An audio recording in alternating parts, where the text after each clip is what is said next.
WWE was very naughty this year, so I've got the top 5 lumps of coal next. This is the last podcast before Christmas, so instead of being merry, this is where we forget what we're thankful for from our Thanksgiving dinner video and instead turn things inside out to provide the biggest lumps of coal in WWE in 2025. So let's count down the top 5 worst decisions of 2025. But before we get to the top 5, let's start with an honorable mention and crossing out Lesnar's return, because for months and months, Karrion Kross and Scarlett spewed their venom into the ears of several top stars on Raw, and they were prominently featured in the ending of the AJ Styles vs. Logan Paul match at WrestleMania. But Styles refused Kross's help, and that indeed cost him the match. But then Kross worked his way into Sami Zayn's ear, so much so that Kross scored a win using a lead pipe and setting up the end of a trilogy at SummerSlam. But Zayn also refused to use that lead pipe on Kross, so Kross's goal was foiled and he took a clean loss instead. And even with cheers and signs of "We want Kross," he and Scarlett would not be seen again. But as Kross exited stage right, the Beast re-entered at the end of SummerSlam, attacking John Cena for no apparent reason after Cena had just lost the title back to Rhodes. And this led to a truly dreadful repeat of Lesnar's squash of Cena from 2014 at WrestlePalooza in September. And this signified a true low in Cena's farewell tour, and also signified the return of a man who we didn't really need to see again. And even though WWE's legal team cleared his return, it still is pretty dubious to see that WWE is willing to work with some potentially questionable characters if it might just get them a few extra bucks. But let's get to our top 5 lumps of coal, and number 5 is Jobber Jack's Taint's Tiffy time, as Tiffany Stratton cashed in on her former friend Nia Jax on the first SmackDown of 2025 and showed off her impressive athleticism for months while constantly reminding us that it was indeed Tiffy time. But eventually it became apparent that Tiffy time was just a broken watch, giving us the same time over and over. And a lot of that was due to the never-ending feud with Nia Jax, as Nia's downfall actually began near the end of 2024 while she was still champion, as she lost 6 of her last 7 matches of the year. But this didn't deter WWE from giving her shot after shot in 2025, after she strangely received and lost a title match against Rhea Ripley on Raw in January. She went back to SmackDown and lost 4 title matches versus Tiffany Stratton from February through September.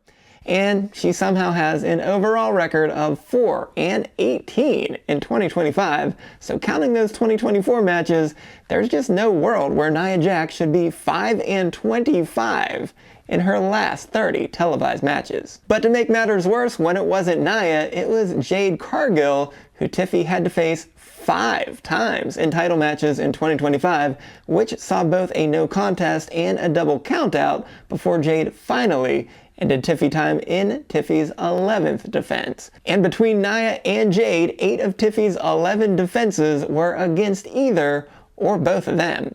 And I realized that WWE expected to have Bianca Belair available throughout the year, but they also decided to remove Bayley and Naomi from the SmackDown roster along the way, as well as give both Alexa Bliss and Charlotte Flair the tag team titles, which really left no other credible challengers for Tiffy. And this made everyone look worse for it until Jade literally had to get a gash above her eye to make that change happen. At number 4 is Scottish Screwed Over, as Drew McIntyre moved to SmackDown in the transfer window early in 2025, and this initially felt like he had a new lease on life, getting away from CM Punk, who had foiled him over and over throughout 2024.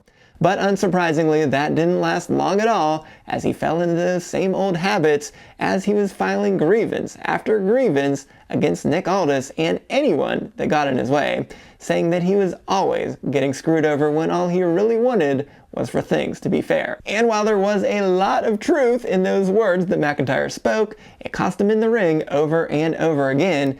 So despite beating Damian Priest at WrestleMania, he ultimately lost his feud against him by losing in a triple threat match against both Priest and Fatu in a US title match, and then lost to Priest one-on-one inside a steel cage at Saturday night's main event. And after a short time off, he had to go through Randy Orton before he had to get to Cody Rhodes. Even though he lost to Orton at another Saturday night's main event, he ultimately won 2 of the 3 matches against Orton, even though one of those was against the very formidable Jelly Roll in what was not exactly a high point of SummerSlam.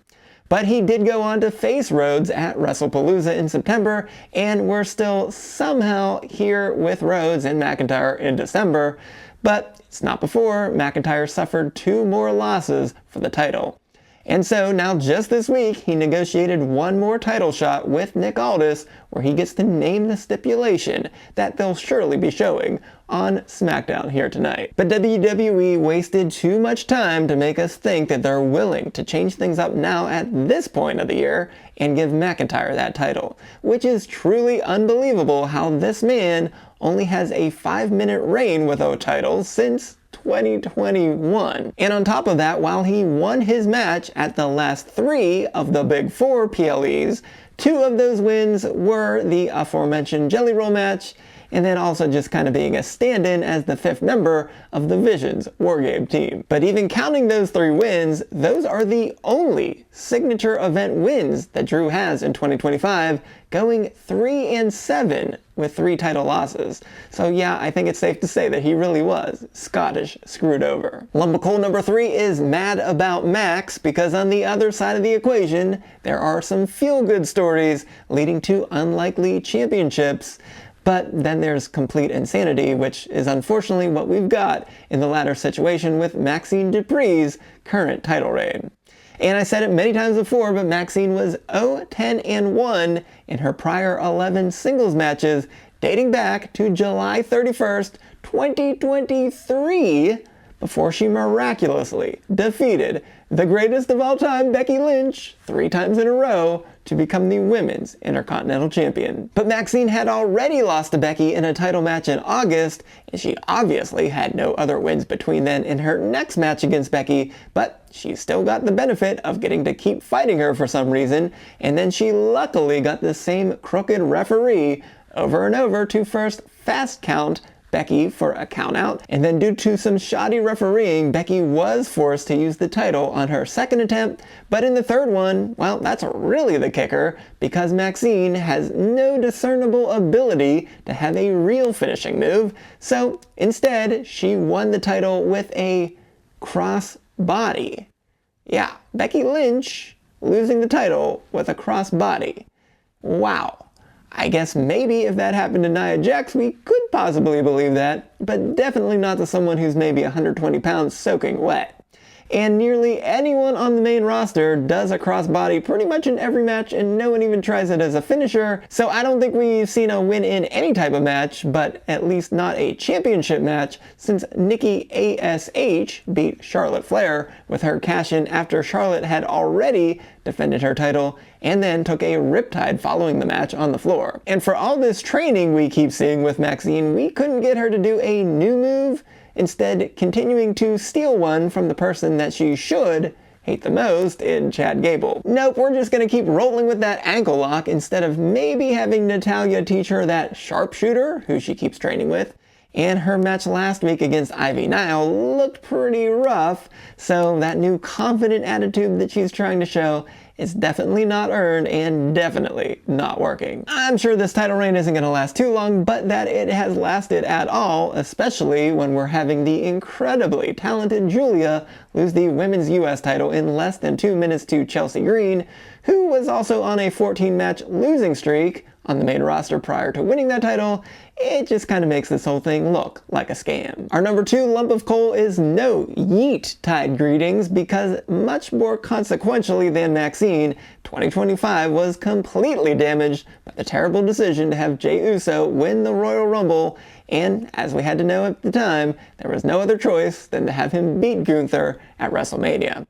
It really is hard to believe that happened this year. But before that, Jey had a mere 28-day as the IC champion late in 2024, and we were all happy for him then, but with just one defense before Braun Breaker beat him, who knew that this was just a test to to see if Jay could hold a singles belt.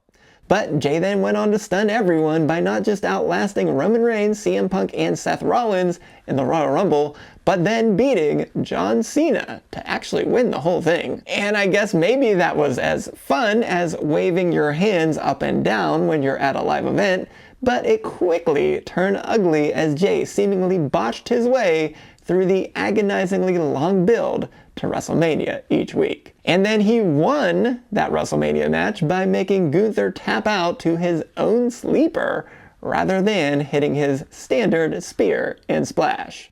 Which means we still have to hear fans taunt to Gunther, "You tapped out," each and every week. But Jay again had a short title reign lasting under 2 months with the title with just 2 defenses before he handed it right on back to Gunther, so WWE seemingly admitted the error of their ways, but they also looked really bad in the process as Jay couldn't even get the gentleman's title reign from Mania to SummerSlam like Damian Priest had just a year earlier. But speaking of looking bad, Jay kept geeting but kept messing up in match after match until he completely crashed out after losing to LA Knight in the Last Time Is Now tournament. And since Jay is a deserving future Hall of Famer, I certainly hope that he turns things around in 2026, but 2025 gets a great big no yeet. But the number one biggest lump of coal in 2025 is the Rocky Horror No-Show. Because OMG, John Cena turned heel and joined The Rock and Travis Scott at the end of Elimination Chamber, having the 2 biggest names in pro wrestling joining forces over a decade after their 2 WrestleMania matches to go ahead and take down that golden boy Cody Rhodes and ruin wrestling. So if you wanted some of Cena as a bad guy for the last 20 years, you finally got some at the Elimination Chamber. But while some people were smart enough to first guess this as a bad idea, the possibilities were endless for what we could see with Cena and the Final Boss. But instead, somehow that was the final appearance of the Final Boss, as he was never seen again, even as Cena became the never seen 17 at WrestleMania. And while there were plenty of good moments between WrestleMania and SummerSlam with some of his all-time rivals along the way, this heel run was unceremoniously aborted on the SmackDown before SummerSlam, making an awkward transition back to the Cena that we know and either love or love to hate. But the mystery remained, where was The Rock? And there was simply no answer at all for the remainder of 2025. And I don't care what happened after the Elimination Chamber, it is simply wrestling malpractice to have literally no follow-up in the ring with the Great One. And many of you even hoped all the way up to the last second that we would hear The Rock's music hit after Cena's final match, only to just have the fans left stunned with Cena tapping out. And all respect for Cena for everything that he's given us over the years and for giving us everything left in that tank for these last 36 dates, but there's a lot of blame to go around for the loose end to end all loose ends, from Triple H to Cena to The Rock. This was simply not okay. I'm sorry we all got a bunch of coal in our stockings this year, but we'll hope that 2026 will put WWE back on the nice list. But before you check under the tree, be sure to go right on over here and check out my special Stop the 10 Count, where I fully reviewed Cena's final match and answered what's next for Gunther. So until next time, I am the SportsZu, and this has been a podcast that needs a new name.